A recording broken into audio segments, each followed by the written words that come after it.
두근두근 내 인생 요 소설을 보는데 먼저 제재 선정 의도 확인하고 제재 연구 확인하고 그 다음에 이제 본문을 볼게요. 이 작품은 선천성 조로증에 걸린 소년이 자신의 비극적 상황을 담담히 받아들이고 오히려 부모와 이웃을 배려하는 모습을 통해 독자에게 큰 감동을 주고 있다. 나아가 독자로 하여금 삶을 어떻게 살아가야 하는지 이게 사실은 이 작품에서 가장 큰 그 주제의 의식입니다. 지금 이런 아이도 그러니까 이런 아이로 말하기 좀 그렇긴 하지만 이런 상황에 처해 있음에도 불구하고 지금 이제 자신의 삶에 대해서 지금 좀 적극적으로 혹은 뭐 긍정적으로 바라보고 있는 우리 주인공. 그래서 우리가 삶을 어떻게 살아야 되는지 그것을 이제 돌아보게 하는 작품이죠. 제재 연구, 장편 소설, 성장 소설, 자기 고백적, 성찰적. 1인칭 주인공인데 여기서의 주인공은 누구죠? 나. 그러니까 나지, 나. 병 걸리고. 아름을 말하는 거죠, 아름이. 네. 아름이 이 아이의 시점으로 진행이 되고 주제를 보면 힘든 상황 속에서도 웃음을 잃지 않고 서로를 보듬는 부모와 그 다음에 자식 간의 사랑이 되는 거고 특징을 보시면 난치병을 앓는 소년의 삶을 유쾌한 시각. 근데 이 장면 우리가 그 본문에 실려 있는 거는 이 내용은 없어. 유쾌한 부분이 나타나지 않습니다. 그런데 이제 작품 전체로 보면 그런 것이 있다는 거야. 소년의 삶을 유쾌한 시각으로 그려냄으로써 삶의 가치와 이거죠. 삶의 가치와 가족의 의미 1, 2 그리고 부모보다 늙은 아들, 아들보다 젊은 부모라는 설정. 이게 바로 이제 아들이 조로증에 걸린 거죠. 조로증이 뭐지? 일찍 늙는 거.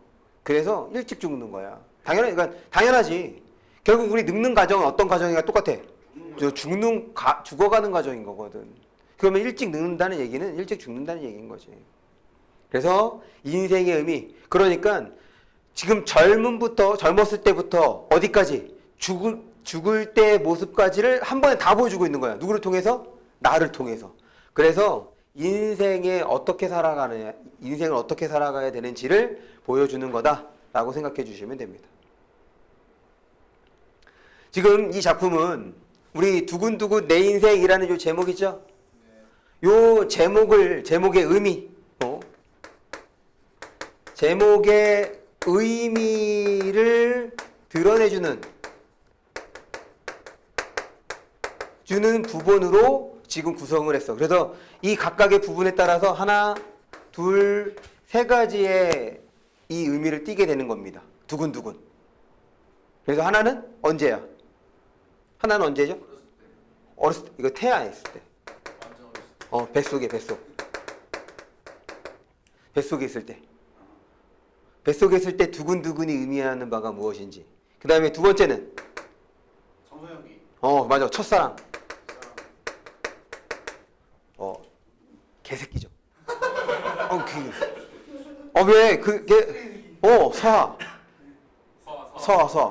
개새끼. 그러니까, 와. 갑자기 다 파지잖아요. 사실 알고 다 파지잖아요. 그러니까. 응? 살인자.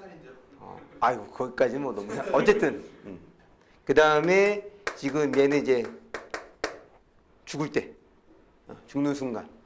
그렇게 해서 지금 두근두근 내 인생의 제목의 의미를 이제 구분해서 기억해 주는 것이 필요하겠다라는 거. 봅니다.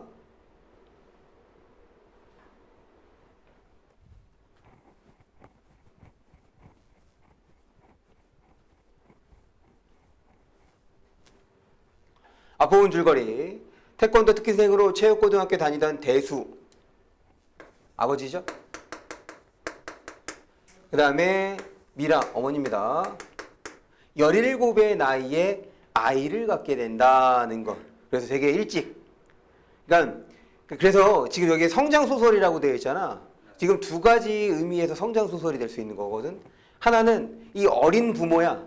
어린 부모가 성숙한 부모가 되어가는 과정 하나. 그렇게 해서 성장인 거야.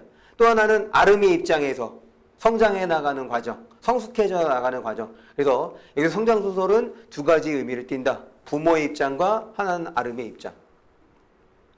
지금 이 장면은 이제 뱃속에 있을 때인데, 야, 뱃속에 있을 때 생각나냐? 어떻게 나? 그러니까 상상하는 거지. 자기가 그 뱃속에 있을 때 어땠는지를 상상하게 되는 겁니다. 봅니다. 그 뒤로도 어머니는 쉽게 마음을 정하지 못했다. 하루에도 몇 번씩 긍정과 부정 사이를 오가며 어쩔 줄을 몰랐다. 당연하지. 지금 이 현실 17살이면 몇 학년이야? 고1? 말을 아껴야 됩니다. 말을 아껴야 돼. 우리 지금 녹화하고 있어. 말을 아껴야 돼. 네. 네, 아까 전에 순간 좀 격한 표현이 나오긴 했지만, 말을 아껴야죠. 봅니다. 시간은 계속 흐르고 축축하고 어두운 공간 속에서 지금 내 몸 누구야? 아름인데, 아이고.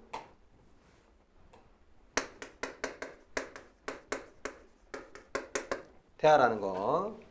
주위에서 실수 없이 쿵쿵하는 소리가 들렸다. 나는 그 소리를 귀가 아닌 온몸으로 들었다. 원래 이렇게 쓰면 안 되는데, 뱃속. 왜냐면 이렇게 붙여 쓰는 뱃속은 이익을 탐하는 거를 뱃속이라고 얘기하거든. 나중에 한번 사전 찾아봐. 그러고 지하 벙커에서 모스부호 해독에 열중하는 병사처럼 내 주위를 감싸는 그 떨림의 실체를 파악하려 했었다. 그리고 그 암호는 다음과 같았다. 두근두근 두근두근 두근두근. 쿵쿵 혹은 둥둥이라도 좋았다. 먼 북소리 같기도 하고 큰 발소리 같기도 한 무엇. 거대한 몸짓을 가진 누군가가 나를 향해 성큼성큼 다가오는 듯한 울림이었다. 그래서 이거는 이제 엄마의 심장 소리가 되는 거죠. 뱃속에 있기 때문에 엄마와 지금 호흡할 수가 있는 거지. 계속 볼게요. 그때마다 나는 여진이 이제 왜 지진 오고 난 다음에 그 위에 따라오는 걸 말하는 거잖아. 민감한 순록처럼 도망칠 준비를 했다. 하지만 동시에 춤추고 싶은 이 부분이네. 지금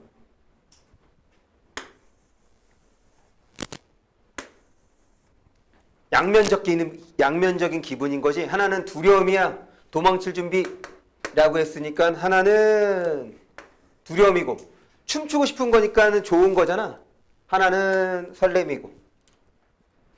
어머니의 심박과 내 것이 겹쳐 가끔은 음악처럼 들려왔던 까닭이다. 그래서 조화를 보여주는 거지.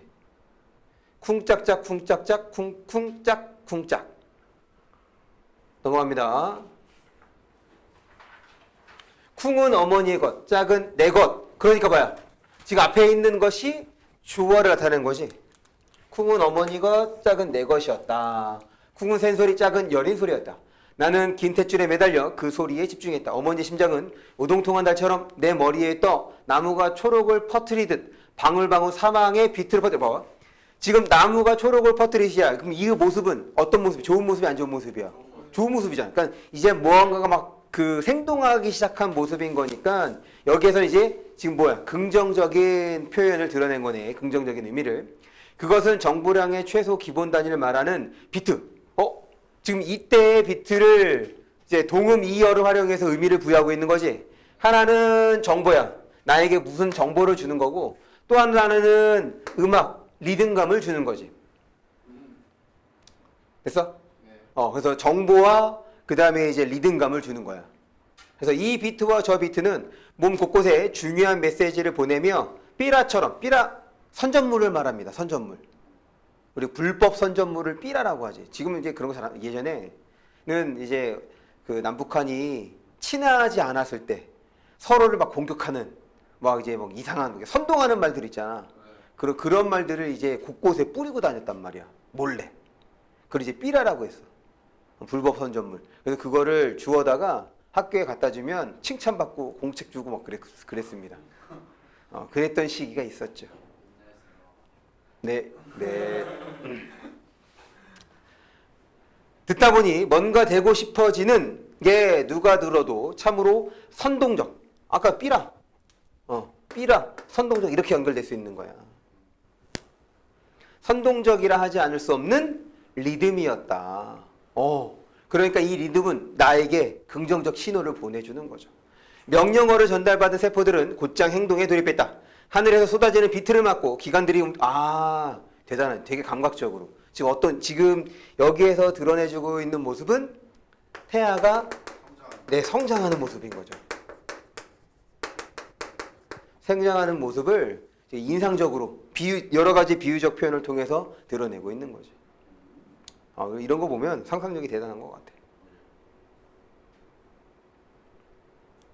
계속 봅니다. 이제 엄마와의 대화야.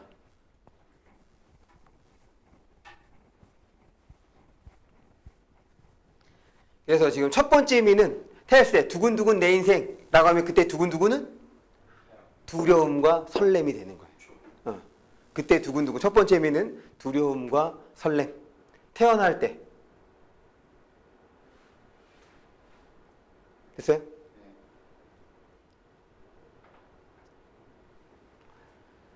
그런데 이제 엄마의 대답이죠. 나도 그래. 가슴이 자꾸 뛰어. 가슴이 저리도록 뛰는데 멈출 수가 없어. 그래서 지금 엄마도 똑같이 설렘과 두려움.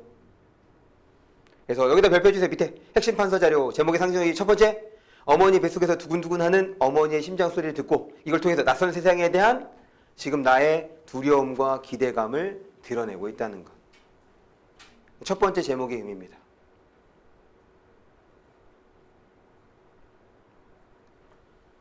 다시 지금 우리 교과서에 실린 부분은 이 제목의 의미를 잘 드러내줄 수 있는 부분을 지금 실어놓고 있는 거예요. 이제 중략 부분 줄거리입니다. 어리고 생활 능력도 없었지만 당연하죠. 지금 17살인데 나의 부모는 나가 크는 것을 보며 행복해한다. 그러나 나는 빠른 속도로 신체 나이가 늙어가는 조로증에 걸려 병원에 다니게 되는데 우연히 나의 사연이 병원에 소개되면서 많은 이들의 관심을 받고 여기 이제 이제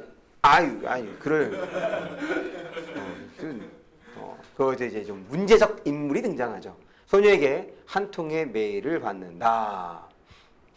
밑에 옆에 핵심 판서 자료 여기다가도 별표를 해주세요. 그래서 소녀의 성장은 누구를 통해서? 주인공인 아르미를 통해서. 그 다음에 어른의 성장은 아르미의 부모인 대수와 미라를 통해서 보여주는 거다라는 것.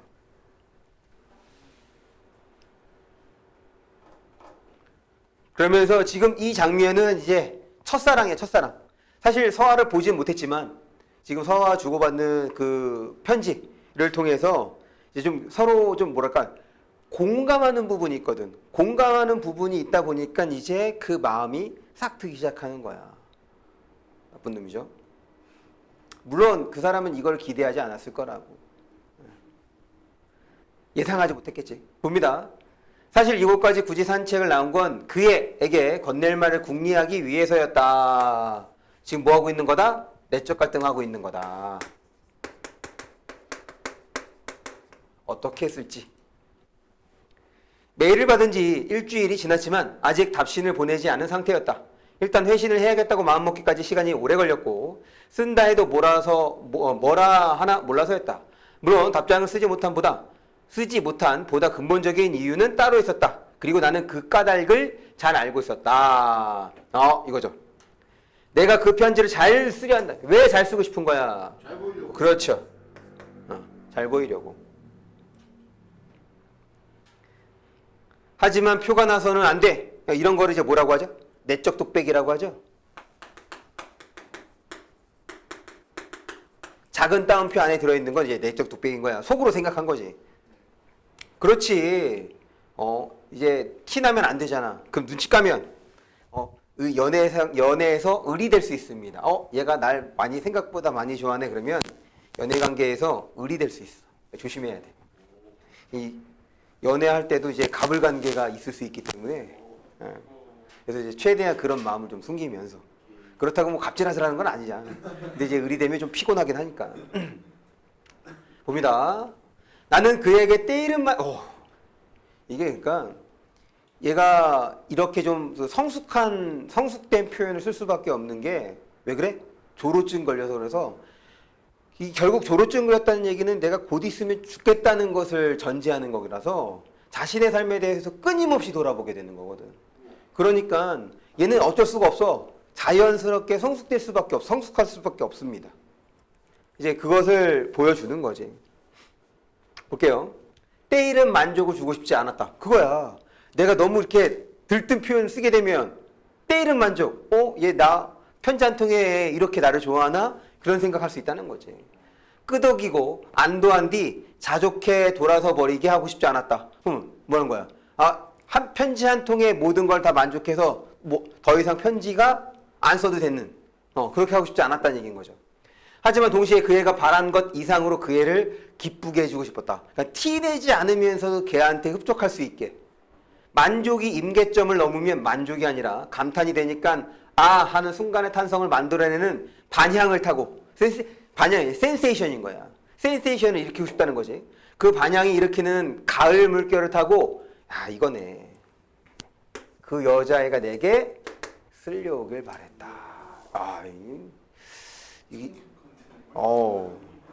그러니까 이런 거는 여러분 잘 썼다가 나중에 써먹으면 됩니다. 그러니까 예전에 문학소년 딴 거 아니야. 다 그 책을 읽다가 마음에 드는 문구가 있으면 이제 옮겨두는 거지. 그거를 이제 편지에 녹여내면 이제 이성 친구가 보고 이 대단해. 뭔가 좀 있는 것 같아. 이제 이런 반응을 보이는 거야. 진짜라니까. 그래서 편지 쓸 때 맞춤법 주의하시고 그렇게 있는 표현 잘 썼는데 막 맞춤법 틀려서 이 새끼 뭐지? 라는 이런 반응을 보여주면 안 됩니다.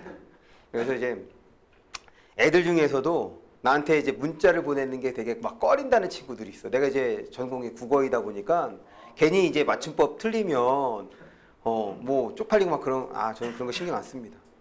다 이해하죠. 여러분들 학생인데 어떻게? 친구들 중에도 그런 애 있어. 이제 초등학교 동창 가끔 만나면 니한테 문자를 못 보내겠어 그래. 왜? 니가 나 지적할까봐. 전 지적하지 않습니다. 계속 봅니다. 하지만 어떻게?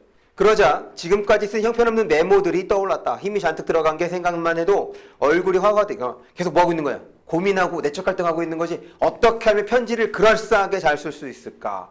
이거야말로 정말 전형적인 어린애의 모습인 거잖아. 표현은 그럴 수 있어도 상대에 대해서 풋풋하고 순수한 거지. 계속 볼게요. 들어갈만 해도 얼굴 헛다지 관념적이고 뭐냐면 관념적이라는 얘기는 구체적이지 않다는 거야. 그러니까 어려운 말들 써가면서 그렇게 이제 표현하는 것이 좀 머릿속에만 있는 거니까 추상적인 내용인 거라 생각해 주시면 됩니다. 현황적, 우리 현황적 알죠? 잘난 척하는 거. 현학적인 모습을 보여주면 긍정이야 부정이야? 그렇지. 잘난 척하는 좋아하는 사람 없다니까. 도통 무슨 말인지 알아들을 수 없는. 그러니까 글을 쓸 때는 상대방이 쉽게 이해할 수 있게 쓰는 게 가장 글을 잘 쓰는 거야. 그런데 이제 우리는 시험 문제를 풀어야 하는 거기 때문에 일부러 조금 어렵게 그 지문을 쓰는 겁니다. 종종 인터넷 커뮤니티에서 발견하고 보는 즉시 이거 뭐라고 하지? 그런 거 있잖아. 이불킥 말고 왜 오글거리는 거야? 오글거리는 거. 그거 뭐 있었는데 그런 표현? 내 여자를 건드지 마세요. 아니 정말 썼던 표현 같아. 이름 밝히면 안 돼. 농담입니다. 농담입니다. 손살해졌던 글들을 내가 쓰고 있었다. 그것도 문체가 제각각인 게 어느 것은 도도한 초등학생이 쓴 이거지.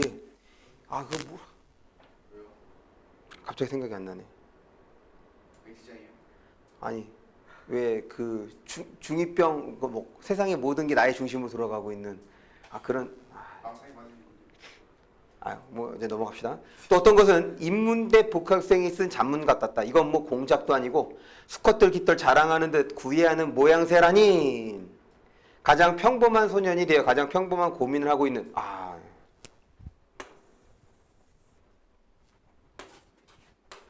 왜냐? 지금 이 아름이는 평범한 청소년이야? 아니야. 졸업증에 걸려서 평범하지 않은 청소년이거든. 근데 지금 이 순간만큼은 어떻다는 거야? 그렇지. 평범한 고민을 하고 있다는 거예요. 역시 연애를 글로 배워서 그런가? 다들 그렇죠.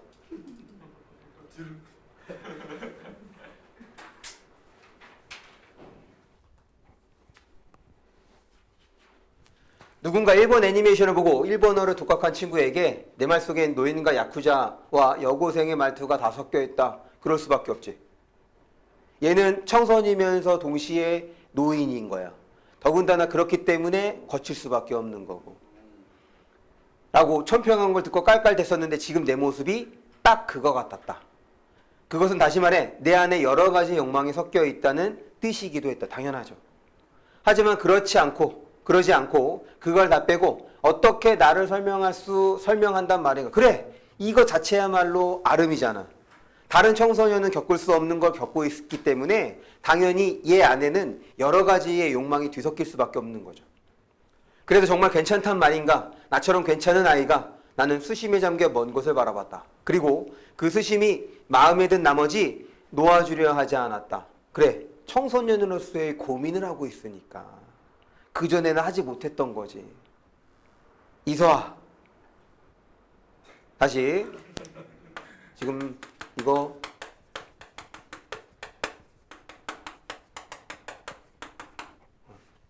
이런 고민을 나에게 던져준 이서아. 그래서 여기까지는 나에게는 긍정의 인물인 거잖아. 사물의 이름을 처음 배우듯 발음하는 게 세 글자였다. 이거 줘야겠네. 지금 여기서 이서아는 어떻게 한 거야? 독백을 한 거지. 앞에 여태까지 뭐 했냐면 내적 독백, 속으로 생각한 거야. 그런데 큰 따옴표가 있으니까 뭐 하는 거야? 입 밖으로 내보는 거야. 이제 외적 독백이라고 하면 되겠죠?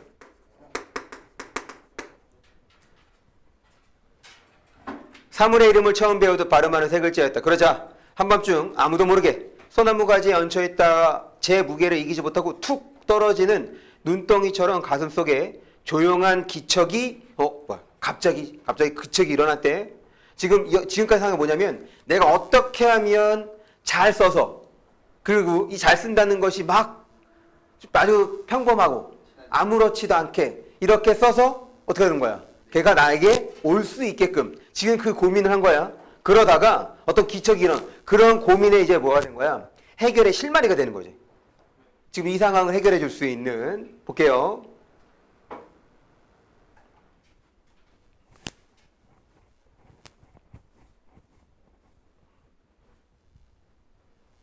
고요라는 이름의 바람이, 고요는 바람이 될 수 있냐? 따로 있긴 한데 쩌렁쩌렁 정막이 울려 펴졌대.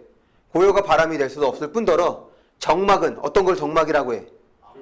그렇지, 조용한 거거든. 고요한 거란 말이야. 그것이 울려 펴졌대. 그래서 여기 이제 역설적 표현이라고 한 거죠.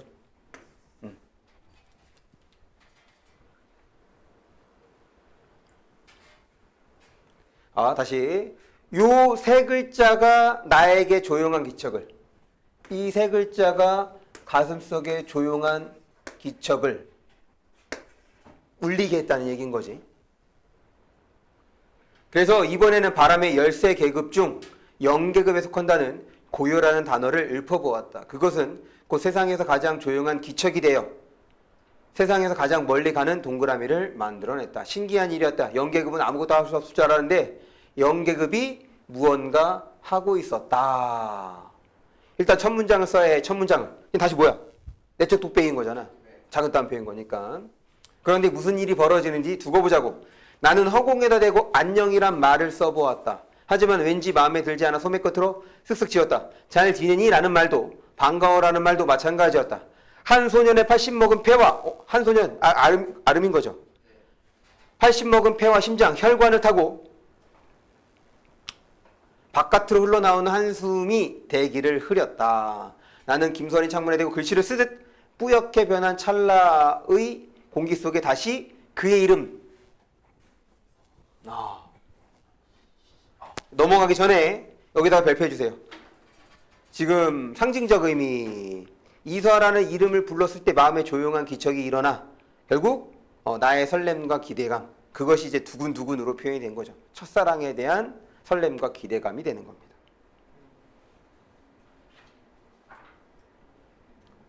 적어 넣었다. 그러자 하늘 위로 생뚱맞는 문장이 마치 영화처럼, 이건 이제 이따가 뒤에서 보게 될 그 흰 바람벽이 있어 비슷한 현상이야. 실제로 뭐 한 거야? 얘 마음속에 떠오른 거지. 마음속에 떠오른 것을 마치 지금 스크린이나 이런 것을 통해서 보는 것처럼 표현하고 있는 거잖아. 오케이?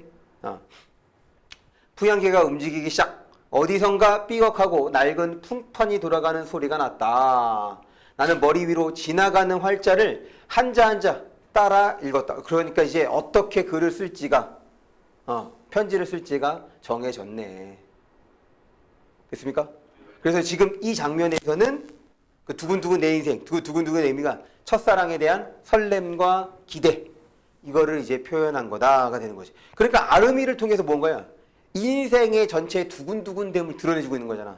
탄생, 그 다음에 첫사랑의 설렘, 그리고 죽음에 대한 두려움, 혹은 그거로 그에 대한 혹은 그것을 따라 나오는 가족의 사랑. 그게 세 번째 의미가 바로 지금 이 장면부터는 이제 세 번째가 되는 거야. 두근두근의 의미 세 번째. 이제 실체를 확인하게 되는 거죠. 나는 서가 암에 걸린 소녀가 아니라 30이 넘은 무명 시나리오 작가임을 알게 되고, 그러니까 이게 무언가를, 그러니까 이 시나리오 작가가 이제 시나리오를 쓸 때 좀 그렇게 좀 불치병에 걸린 사람의 어떤 심정을 조금 이해하려고 그걸 이제 쓰려고 그렇게 해서 이제 편지를 보내게 된 건데, 그것이 이제 이렇게 된 거죠. 그 후 나의 병세는 급격히 악화된다. 그거 엄청난 실망감인 거지. 아빠? 그래 아름아. 저 눈이 멀고 나서 지금 어떻게 된 거야? 지금 상황이 심각한 거죠. 그러니까 정말 죽음을 앞두고 있는 거야. 왜냐면 노화가 되는 거니까. 노화가 일반 사람이 엄청나게 빠른 속도로 진행이 되고 있으니 얘는 정말 딱 하나씩 이제 신체 기관들의 제 역할이 다 꺼져 가면서 자연스럽게 이제 죽어가는 거야. 저 눈이 멀고 나서 평소에 내가 아빠 얼굴을 보는 걸 얼마나 좋아했는지 알았어요. 아버지가 손으로 내 머리를 만졌다. 나는 아버지의 커다란 손바닥 안에 내 이마가 폭 안기는 느낌이 좋다고 생각했다. 아빠, 나는 호흡이 달려 한동안, 호흡이 달린 것도 이게 뭐야? 앞두고 있는 거지. 아버지가 내 손을 잡았다. 그래 아름아, 나 좀 무서워요. 당연하죠. 그러니까 이게 나는 곧 죽는다는 걸 알아도 죽음은 무서운 거야. 왜? 그 누구도 죽음을 경험해 본 적이 없기 때문에. 지금 그러시면 안 돼요. 아버지는 간호사의 만류 따위 아랑곳 않고 나를 힘껏 안았다. 그러곤 길터처럼 가벼운 자식 앞에서 잠시 휘청댔다. 왜? 그러니까 지금 여기서 얘가 지금 병을 앓고 있기 때문에 당연히 몸무게가 적게 나갈 거 아니야. 그런데 휘청거린 이유는 내 아이가 죽게 됐으니 정신적으로 힘든 거지. 마치 세상 모든 것 중 병든 아이인 만큼 무거운 존재가 없다는 거. 여기서 말하는 무거운 존재는 뭐겠어? 왜 무거운 거겠어? 지금 실제로는 어떤 거야? 가벼운 거야? 몸무게가 적게 나가는 거니까. 그런데 왜 무거운 존재야? 그렇지, 곧 죽는 그런 이제 쉽지 않은 경험해보지 못한 그런 심각한 상황에 놓여있기 때문에 거기에 대해서는 당연히 생각이 무거울 수밖에 없는 거고 가라앉을 수밖에 없는 거죠. 힘에 붙여 바들바들 손을 떨었다. 잠시 후 내 가슴께로 펄떡이는 아버지의 심장 박동이 전해진다. 쿵쾅. 그럼 이때 심장 박동은 당연히 아들에 대한 걸 거 아니야. 아름이에 대한 아버지의 사랑과 그 다음에 그 아름이 죽음에 대한 아버지의 슬픔을 드러내주는 박동이라고 보면 되겠죠. 계속 약하고 희미하지만 분명 거기에 있는 소리였다. 우리는 말없이 서로의 파동에 머물렀다. 뭐하고 있는 거야? 교감 혹은 공감하고 있는 거지. 그러면서 서로를 지금 뭐하고 있는 거야? 위로해주고 있는 거야. 교감 공감한다는 얘기는 아빠 나 괜찮아. 내 아들 괜찮니? 이렇게 되는 거죠. 그 자장 끝 맨 나중에 그려지는 동심원. 동심원이 뭐야? 원인데 중심이 같지만 파장은 크기는 다른 게 이제 동심원인 거잖아. 그러니까 하나는 누구의? 하나는 아버지의. 하나는 그렇지. 왜? 교감하고 공감하기 때문에. 고리에처럼 우리를 오목하게 감쌌다. 아주 오래전 어머니의 뱃속에서 만난 그런 박자를 누군가 온전하게 합쳐지는 느낌을 다시는 경험할 수 없을 줄 알았는데 지금 죽음을 앞두고 누구와 이번에는 아버지와 태어날 때는 어머니와 교감했다면 지금 죽음을 앞두고는 아버지와 심장 박동 소리를 통해서 교감하고 있다는 거죠. 여기다가 발표합니다. 세 번째 의미야. 아버지 품속에서 두근대는 심장 박동. 나를 사랑하는 마음과 나의 죽음을 두려워하는 아버지의 마음. 그러니까 슬퍼하는 마음인 거지.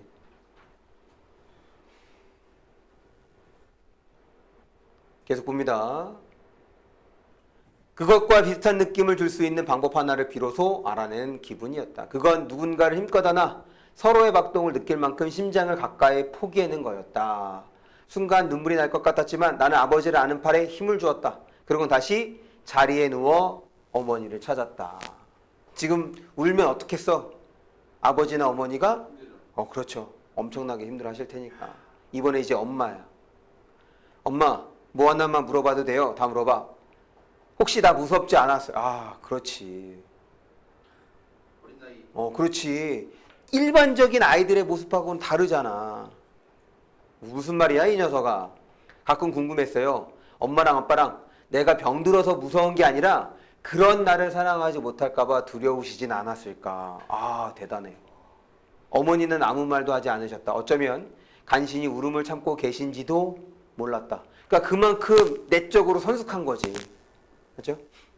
아니 지금 이 아름이가 생각하는 게 자신의 상황을 객관적으로 본 거야.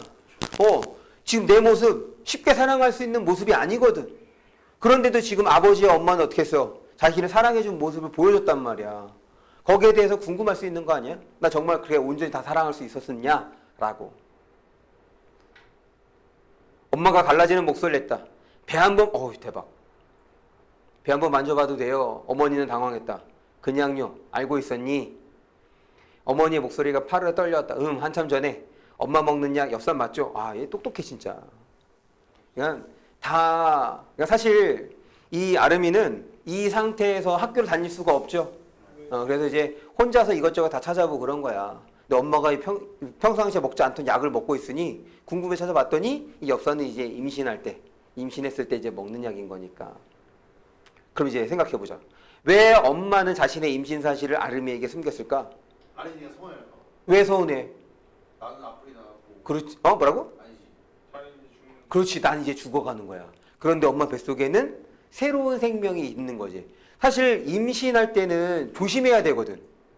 그래야지 이제 나올 수가 있는 거니까.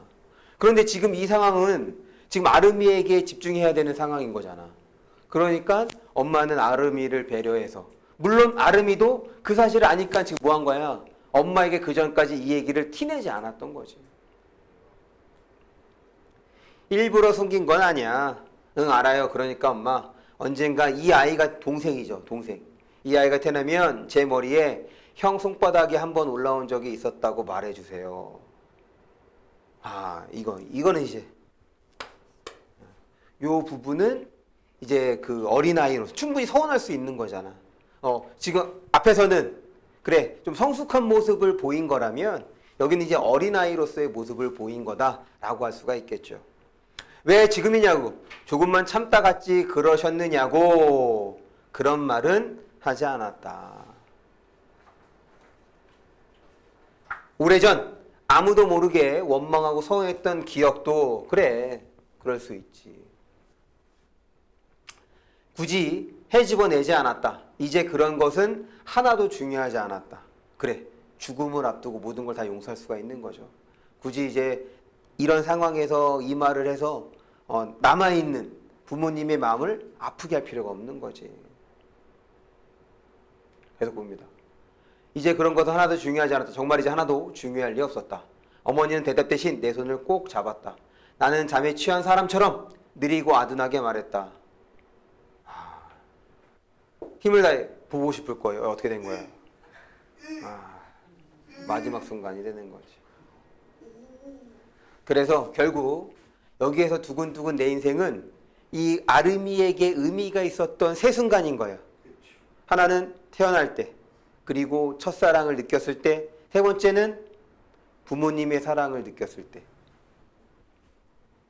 그래서 두근두근 내 인생의 상징적 의미는 아름이가 살아오면서 겪었던 의미 있는 순간들, 그렇게 해서 그 순간들을 세 개의 장면으로 설명하고 있는 겁니다. 그래서 지금 어때? 죽음을 직접적으로 드러낸 게 아니죠? 네.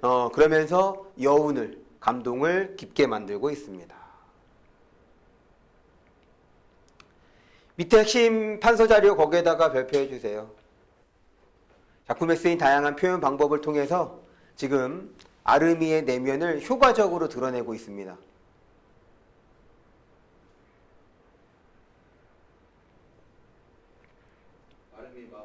네. 이게 다 아르미가 내면인 거잖아. 내면에 내가 지금 어떤 상태인지를 드러낼 때 다양한 비유법을 썼으니까. 그러니까 이제 감각적으로 우리가 이해할 수 있게 되는 거지. 그래서 1번에다 별표 주시고 지금 제목이 의미하는 바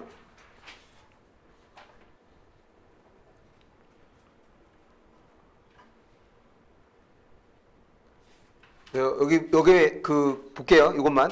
이를 바탕으로 이 작품의 제목에 담긴 상징적 의미를 생각을 해보자. 그러므로 여기 밑에다 하나, 둘, 세 번째 줄부터네. 두근두근 내 인생이라는 제목은 밑줄 쳐보자. 비록 짧은 삶이지만 나에게도 벅찬 감정을 느끼는 의미 있던 순간들이 있었고 나의 삶이 사랑과 기쁨을 느끼며 산 의미 있는 삶이었다는 것을 의미한다. 그 다음에 지금 2번 앞에서 다 확인을 했습니다. 넘어갈게요.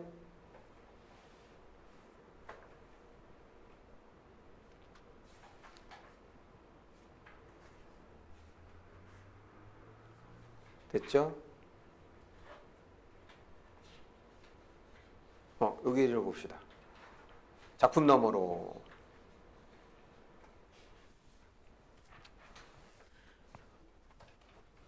잤나? 이것도 성장소설입니다. 근데 이거 안 어, 했는데. 안 했어? 네 이거. 했네? 넌 했어? 어. 우리 이거 그냥 X7해서 안 해. 그랬나? 그래? 우리인데? 그랬냐 너? 너네는 X치라고 했다고? 네 저희는 X 쳤어요. 아, 그러면 안 해도 되죠. 얘는 안 했는데 시험 문제 안 내겠지 뭐. 전정석. 저희는 이거 무슨 선생님인데 너? 전정석. 천정석. 그거 해야 될 것 같은데. 왜? 우리는 넘어가는. 근데 같이 시험 뭐야? 똑같은 시험. 네가 안 들어가면 우리가 안 들어가. 아 그래? 너네 몇 시간 들었어? 저희 문학. 4시간. 너네는? 저희는 4시간. 그럼 똑같은 단위네. 이게 학교마다 좀 달라서. 이거 하니까고? 그럼 넘어갑니다. 박한서 그 사람이랑. 네, 돌아가셨죠. 맞아, 2018년에. 작년? 네. 작년에 돌아가셨나? 예. 진영이 아니지, 진영이.